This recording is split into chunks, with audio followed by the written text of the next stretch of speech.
Disabled, a word to describe people with disabilities, a word that has a stereotype, a word that carries a negative connotation.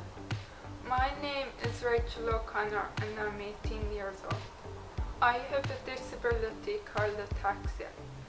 Technically it's spinocerebellar or ataxia, or SCA for short, whichever suits your fancy. Basically, ataxia is lack of coordination. Think of it this way. My brain and the voluntary muscles in my body don't communicate properly. There are a lot of stigmas surrounding disability that needs to be broken.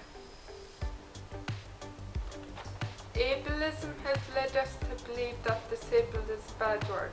What if I told you it isn't? Disabled is a descriptive word, not an insult. Many people are uncomfortable talking about disability. I think it comes down to lack of knowledge and understanding. Disability isn't talked about in schools and is rarely talked about or represented in the media, and when it is, it's mostly negative. There are very few disabled actors in movies, actual disabled actors. Many of them are able-bodied people filling a disabled character's role, which I don't agree with.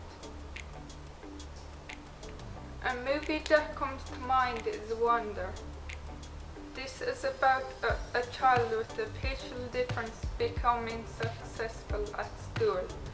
However, this child did not have a facial difference. We were all tricked by the power of makeup. Let's talk about advertisements.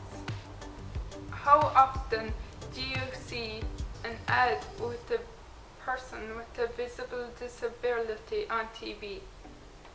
I will say Venus, who sell ladies' razors, did a good job here. They included a model with vitiligo, which is a skin pigmentation disorder, giving the message that all skin is beautiful. Wouldn't it be great if H&M were to advertise swimwear and they included a model with a disabled body, giving the message that all bodies are beautiful? Moving on, let's talk a bit more about the terms used to describe people with disabilities. Wheelchair bound doesn't make a lot of sense to us disabled people. A wheelchair free is someone who can't walk. They would be stuck in bed if they didn't have a wheelchair. Inspirational can be used to compliment us sometimes. However, this word is used with best of intentions, can come across as quite demeaning. We are not inspirational for living our lives. We are not great people for making our breakfast in the morning. We can be inspirational for becoming successful like any other person. Thank you for listening to my long and possibly boring speech.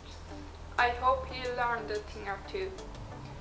Please be mindful of ableism in your language and help normalize disability.